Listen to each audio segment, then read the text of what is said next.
Saudara, setiap kali saya dari kecil, saya selalu diajarin BF doa ke Tuhan, paksakan rencanamu yang sempurna jadi dalam hidupku. Setiap kali engkau sharing, Pak Yusak sharing, saya selalu diajarin satu hal. Hati yang selalu mengingingi Tuhan, merindukan Tuhan, dan makin dekat sama Tuhan. Tapi saudara, sejujurnya pasukan Tuhan itu bukan hal yang mudah. Ketika kita dipilih Tuhan, sejujurnya itu bukan jalan yang gampang.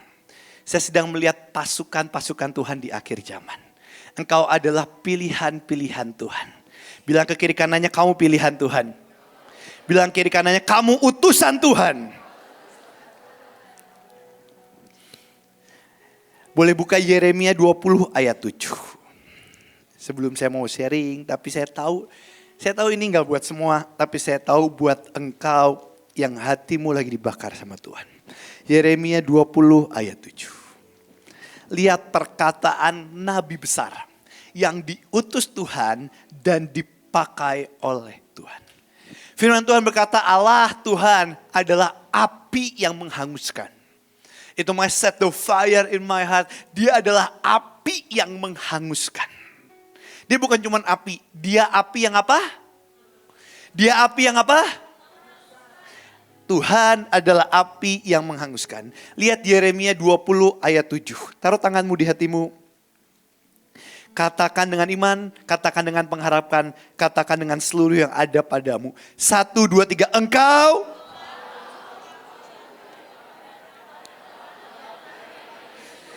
Engkau terlalu kuat bagiku.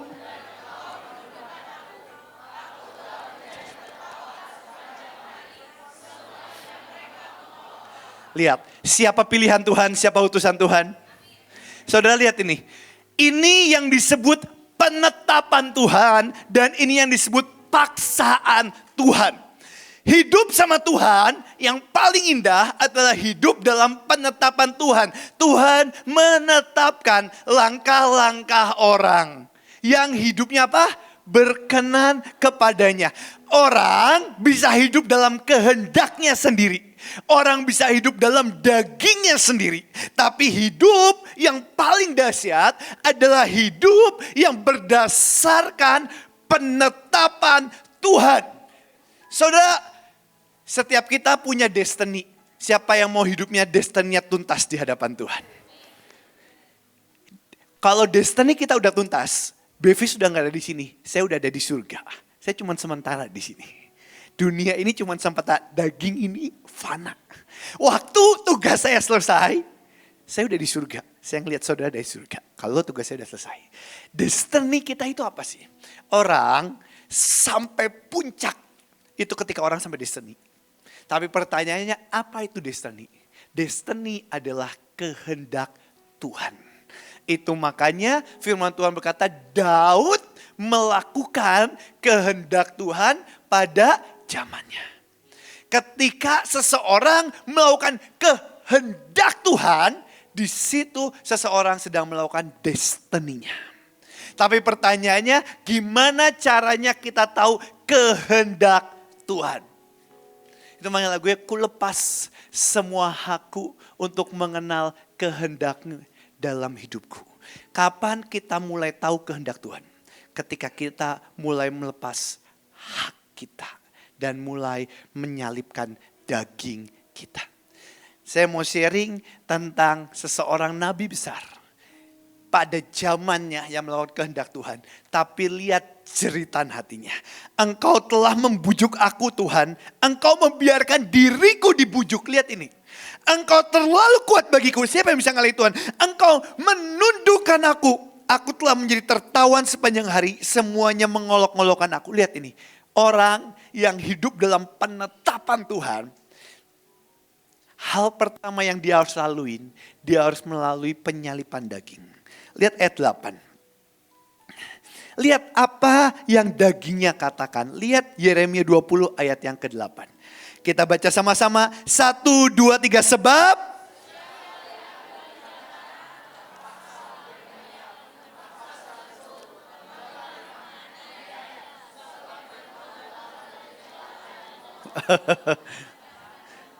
Masih mau hidup dalam kehendak Tuhan?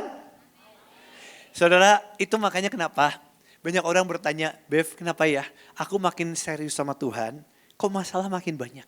Aku makin serius sama Tuhan, kok seakan masalah gak ada selesainya. Masalah keuangan, tapi aku tahu, hatiku tahu aku dalam track yang benar. Ini yang dilalui oleh Yeremia. Sampai kapan? Lihat ayat 9. Taruh tanganmu di hatimu sekali lagi. Lihat ayat yang ke-9. 1, 2, 3.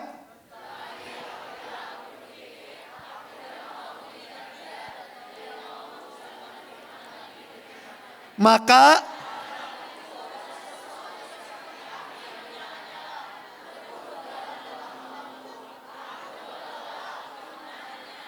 sekali lagi, aku berlelah-lelah untuk memahaminya. Sekali lagi, aku berlelah-lelah. Ini yang disebut perjanjian. Perjanjian adalah bahkan satu titik. Engkau mau berjuang untuk melawan Tuhan. Engkau mau berjuang melupakan Tuhan. Engkau mau berjuang keluar dari dagingmu teriak. Engkau tidak bisa. Itu yang disebut perjanjian. Hari ini biarkan Tuhan menaruh perjanjian dalam hidupmu satu persatu. Firman Tuhan berkata Tuhan itu seperti api yang menghanguskan. Saudara, pasukan Tuhan. Kalau hari ini biasanya di akhir kalau retret atau apa kita suka api unggun. Percayalah waktu kita nyalin api unggun, gak ada orang gila yang taruh tangannya di atas api dan dibiarin dibakar. Waktu kita udah makin dekat sama api, waktu kita kebakar sedikit aja, refleks tangan kita apa? Kita akan tarik, pem, panas, sakit. Dan itu pun refleks daging kita waktu kita mendekat ke Tuhan. Waktu kita mendekat ke Tuhan, roh kita akan bersorak. Roh kita akan bersuka cita. Roh kita akan terbakar.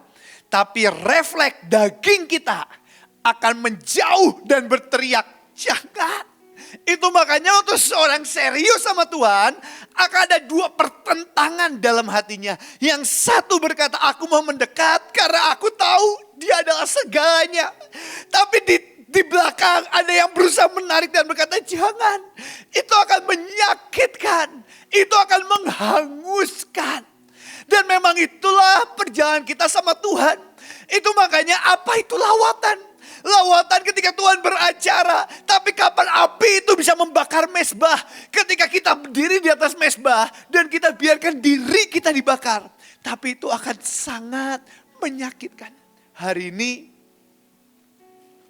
bolehkah Tuhan menaruh perjanjian dalam hidupmu? Tapi yang pertama yang pasti terjadi, dagingmu akan dihabiskan. Hari ini, kalau saya boleh jujur, waktu Tuhan mulai berurusan, bahkan detik ini Tuhan mulai berurusan.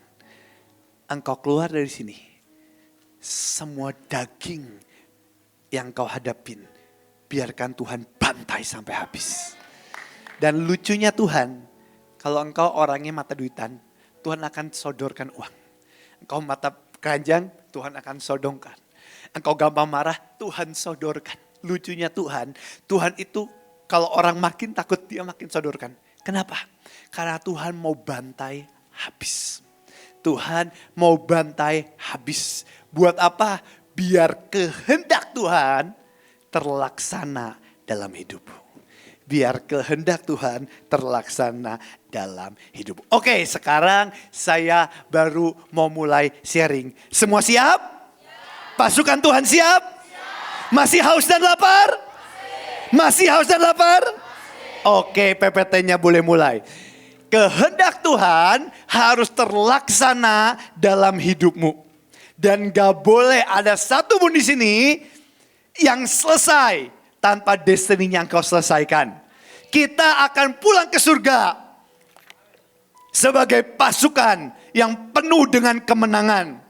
Gak ada satupun dari sini yang pulang ke surga dengan kecewa, dengan kemarahan, dengan tertati-tati. No, kita akan pulang sebagai pasukan yang penuh dengan kemenangan. Dan kita akan selesaikan destiny kita. Oke, saya mau mulai sharing pesan Tuhan hari ini. Boleh oke, Yesaya 55 ayat yang 11. Taruh tanganmu di hatimu, semua yang percaya. Dunia boleh berkata ini cuman Alkitab, ini cuman kitab masa lalu, terserah.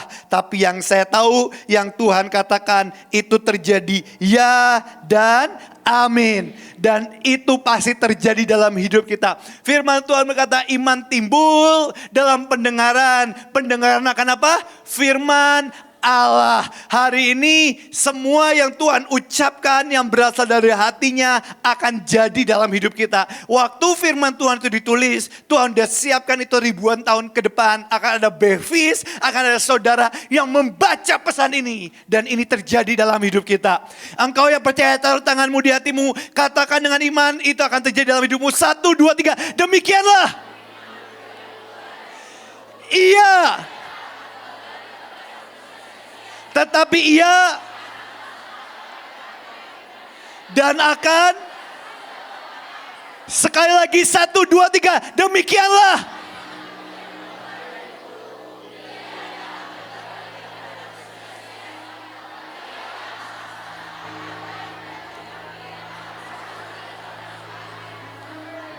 Yang percaya katakan. Teman-teman, firman Tuhan berkata seperti pasukan Tuhan. Semua firman, semua perjanjian, semua berkat, semua nubuatan, semua yang keluar dari mulut Allah yang hidup, firman Tuhan berkata tidak akan pernah kembali dengan apa? Sia-sia. Tadi saya bilang destiny itu apa? Semua kehendak Tuhan dalam hidupmu. Hari ini sebelum lanjut sambil saya sharing karena waktu ya. 5 menit 10 menit lagi. Harusnya saya tuh jam 11 udah beres. Tapi gak apa-apa. Oke, tadi kata Jusu gak apa-apa. Saudara pasukan Tuhan. Oke, sambil saya sharing, saya mau minta semua pasukan Tuhan di sini tulis destiny dan kehendak Tuhan atas hidupmu. Engkau pernah didoakan, engkau pernah mimpi, engkau pernah dengar khotbah dan itu loncat keluar dari hatimu. Dan itu membakar hatimu atau waktu saya sharing apapun itu yang jadi destiny Tuhan dalam hidupmu. Semua janji Tuhan dalam hidupmu, tulis. Tulis janji Tuhan dalam hidupmu sambil saya sharing sebentar. Janji Tuhan dalam hidupmu, tulis dengan kuat. Dan saya mau bilang, Tuhan yang saya sembah itu bukan Tuhan yang kecil. Kalau engkau berkata mimpiku kecil, itu mimpi dagingmu. Yang hari ini saya tulis bukan mimpimu, bukan cita-citamu. Yang hari ini saya minta engkau tulis mimpi Tuhan atas hidupmu. Cita-cita Tuhan atas hidupmu. Kehendak Tuhan atas hidupmu. Jangan pernah tulis kehendakmu. Jangan pernah tulis mimpimu. Ingat tadi saya bilang hal pertama pasukan Tuhan. Ketika engkau membawa api Tuhan, dagingmu akan dibakar. Jangan pernah tulis mimpimu. Tulis mimpi Tuhan, janji Tuhan dalam hidupmu. Karena firman Tuhan berkata, semua yang keluar dari mulut Tuhan tidak akan pernah kembali dengan apa? Tidak akan pernah kembali dengan apa? Itu enggak akan pernah kembali dengan sia-sia. Tapi akan melaksanakan yang Tuhan kehendaki dan berhasil yang kusuruhkan kepadanya. Itu pasti berhasil terjadi dalam hidupmu.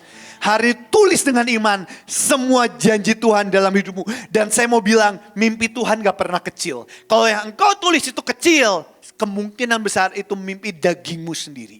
Mimpi Tuhan itu gak pernah kecil. Hari ini kenapa saya suruh tulis, saudara, Tuhan yang kita sembah itu gak pernah pelupa. Banyak orang bilang, aku angkat janji Tuhan untuk ngingetin Tuhan. Tenang, Tuhan itu gak usah diingetin.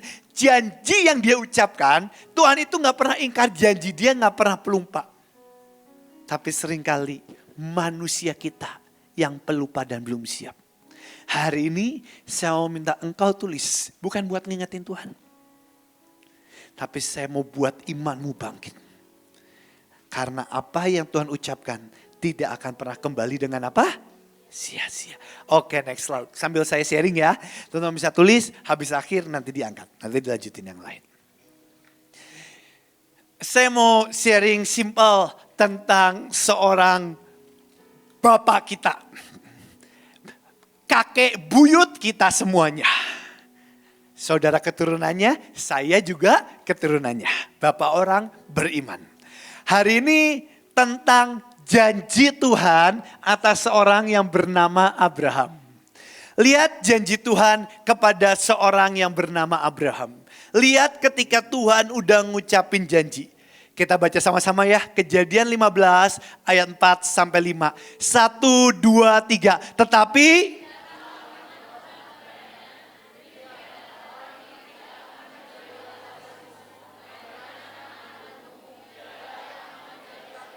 lalu Tuhan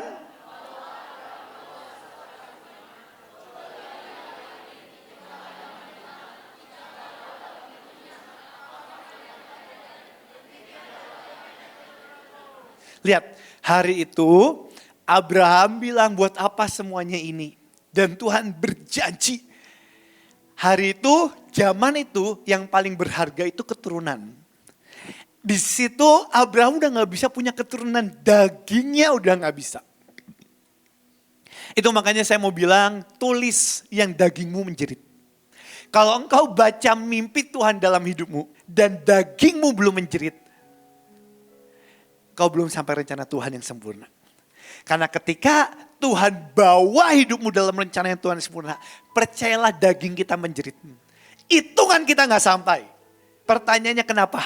Karena di situ kita mulai belajar mengandalkan Tuhan. Selama kita bisa, percayalah manusia gak akan pernah mengandalkan Tuhan. Makanya dalam kelemahan kita, kuasa Tuhan sempurna. Karena di situ kita mulai belajar mengandalkan Tuhan. Kenapa Tuhan bawa mimpi kita begitu besar? Karena Tuhan mau mengajarin kita esensi dan kenikmatan dari bergantung sama Tuhan. Teman-teman, lihat janji Tuhan pada Abraham. Tuhan bilang sama Abraham, Abraham, kamu akan punya anak, kamu akan punya keturunan sangat banyak. Bahkan Tuhan bawa Abraham buat bintang, buat apa? Buat kita makin percaya, buat Abraham makin percaya. Lihat janji Tuhan. Tapi janji Tuhan, firman Tuhan berkata, tidak akan pernah kembali dengan apa? Sia-sia. Dan Tuhan gak perlu waktu lama. Kita buka Kejadian 16 ayat yang pertama. Tampilin aja Kejadian 16 ayat yang pertama. Tuhan gak perlu waktu lama. Kira-kira cuma waktu 6 bulan sampai 8 bulan, gak nyampe setahun. Itu langsung aja di ayat Alkitab aja. Ini pasal dari Kejadian 15 janji Tuhan. Masuk Kejadian 16 ayat yang pertama. Dikatakan seperti ini. Adapun Sarai istri Abraham tidak beranak. Ia mempunyai seorang hamba perempuan orang Mesir. Hagar namanya. Lihat ayat 2. Berkatalah Sarai kepada Abraham, engkau tahu Tuhan tidak memberi aku melahirkan anak. Karena itu baiklah hampiri hambaku itu, mungkin oleh dialah aku dapat memperoleh seorang anak. Dan Abraham mendengarkan perkataan Sarai. Lihat ayat 3. Jadi Sarai istri Abraham mengambil Hagar hambanya orang Mesir itu. Yakni ketika Abraham telah 10 tahun tinggal di tanah Kanaan. Lalu memberikannya kepada Abraham suaminya untuk menjadi istrinya. Pertanyaan saya paling simpel. Tadi firman Tuhan bilang waktu Tuhan sudah mengucap. Firmannya, berkatnya, janjinya tidak akan pernah kembali dengan apa? Sia-sia. Tapi kalau saya boleh tanya hati Tuhan. Tuhan maunya anaknya Abraham dari Sarah atau dari Hagar? Dari Sarah atau dari Hagar? Tapi kenapa anak pertama Abraham bukan dari seorang perempuan yang hati Tuhan mau yang bernama Sarah. Tapi justru turun ke seorang perempuan, seorang budak yang bahkan seakan Tuhan tidak melihat seakan. Dan turun kepada seorang perempuan yang bernama Hagar. Kenapa? Karena waktu Tuhan udah berfirman, firman-Nya tidak akan pernah kembali dengan sia-sia. Berkatnya mencari seseorang yang punya kapasitas hati. Bilang ke kiri kanannya kapasitas hati. Hari itu Sarah memilih untuk tertawa. Tapi Hagar memilih untuk taat. Bilang ke kiri kanannya taat. Teman-teman, menurut etika, hak kesulungan dan menurut tradisi, hak kesulungan, menurut budaya, hak kesulungan itu turunnya harusnya ke Esau atau ke Yakub. Menurut tradisi, menurut budaya, menurut etika, hak kesulungan harusnya turunnya ke Esau. Namanya juga hak kesulungan, the firstborn. Tapi kenapa turunnya ke Yakub? Tuhan, engkau tahu etika enggak sih? Engkau tahu tradisi Yahudi enggak sih? Engkau tahu budaya enggak sih? Bukankah budayanya harusnya turunnya ke Esau? Tapi kenapa yang terjadi turunnya ke Yakub? Karena ketika Tuhan sudah mengucapkan berkat, berkatnya itu melayang-layang di tempat ini. Mencari seseorang yang memiliki kapasitas hati. Waktu Tuhan mengucapkan berkat, di alam roh berkat itu gak punya nama. Dia mencari itu yang Rehat Bongke katakan. Ketika hari itu dia harusnya gak nerima jubah lawatan. Tapi waktu dia datang ke George Jeffrey, dia lihat jubah melayang-layang. Dan hari itu Rehat Bongke berkata, step pertama waktu engkau memiliki kapasitas hati, harus dimulai dari hati yang haus dan lapar akan Tuhan. Engkau boleh duduk di sini, engkau boleh kenal semua pendeta, engkau boleh kenal semua hamba Tuhan, engkau boleh nongkrong bareng sama hamba Tuhan. Engkau boleh keturunan hamba Tuhan. Tapi kalau dalam hatimu tidak ada yang namanya haus dan lapar. Secara etika berkatnya turunnya harusnya ke hidupmu. Tapi di sampingmu ada orang yang gak dianggap. Ada orang yang gak dilihat. Ada Hagar-Hagar yang gak dipandang. Cuman keturunan budak. Tapi dia punya haus dan lapar. Apa yang terjadi? Dia punya kemampuan menyedot berkat itu. Karena waktu Tuhan berfirman, tidak akan pernah kembali dengan apa? Sia-sia. Waktu Tuhan berkata lawatan terjadi atas Indonesia, maka lawatan itu pasti terjadi. Tapi masalahnya, apakah engkau dan saya, kita orang-orang yang punya kapasitas hati, yang membawa janji Tuhan, membawa firman Tuhan atas lawatan itu. Tapi proses Tuhan belum selesai situ. 3 menit terakhir. Tapi proses Tuhan belum selesai situ. Lihat ayat 6. Lihat ketika Hagar mulai mengandung. Kata Abraham kepada Sarai, hambamu itu di bawah kekuasaanmu. Perbuatlah kepadanya yang kau pandang baik. Lalu Sarai ngapain? Menindas Hagar sehingga ia lari meninggalkannya. Lihat ini. Sarah ngapain ke Hagar? Menindas. Apa salahnya Hagar? Kok gak tahu. Tapi Alkitab dengan jelas mengatakan Sarah menindas Hagar. Lihat ayat ke-7. Lihat pembelaan Tuhan. Di sini terjadi perdebatan bahwa dalam bahasanya bukan malaikat Tuhan tapi Tuhan sendiri yang hadir. Lalu malaikat Tuhan menjumpainya dekat suatu mata air di padang gurun, yakni dekat mata air jalan ke Syur. Di tengah penindasan, Hagar memilih untuk kabur. Seorang yang membawa perjanjian, seorang yang membawa berkat yang dahsyat, keturunan yang dahsyat. Dan hari itu Hagar memilih untuk kabur. Tapi Tuhan muncul dan Tuhan menjumpai Hagar. Dan lihat yang dikatakan Tuhan, yang kita berkata Tuhan adalah pembelaku. Tuhan adalah panglima yang berperang buat aku. Lihat pembelaan Tuhan. Lihat waktu engkau menghadapi sesuatu yang sakit, waktu ketidakadilan dan engkau minta tolong ke Tuhan. Lihat yang terjadi sama Hagar. Pertanyaan saya, Tuhan sayang gak sama Hagar?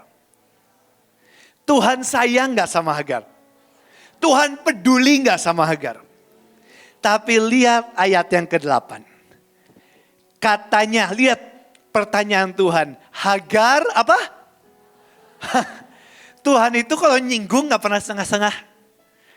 Tuhan tahu nggak Hagar itu disiksa sama Sarai? Tuhan lihat nggak waktu Hagar disiksa sama Sarai? Tuhan dengar nggak jeritan hati Hagar?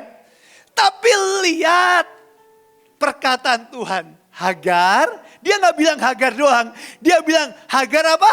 Hamba Sarai. Lihat dari manakah datangmu dan kemanakah pergimu? Lihat jawaban Hagar. Aku lari meninggalkan Sarai nyonyaku. Lihat ayat 9, lihat jawaban Tuhan, lihat pertolongan Tuhan, lihat pembelaan Tuhan, lihat sayangnya Tuhan. Manusia, kita semua waktu kita diejek, waktu kita ditekan, waktu kita ngalamin yang gak adil, waktu kita ditipu, waktu kita dijahatin, kita doanya Tuhan, biar orang ini mati aja. Biar orang ini kecelakaan aja. Biar orang ini sakit aja. Kalau dia kita kesaksian, ada yang jahatin aku, dia orang yang mati kecelakaan, kita seneng. Kita mau kayak gitu. Tapi lihat pembelaan Tuhan. Lihat ayat 9, lihat pembelaan Tuhan. Kita baca sama-sama 1, 2, 3 lalu.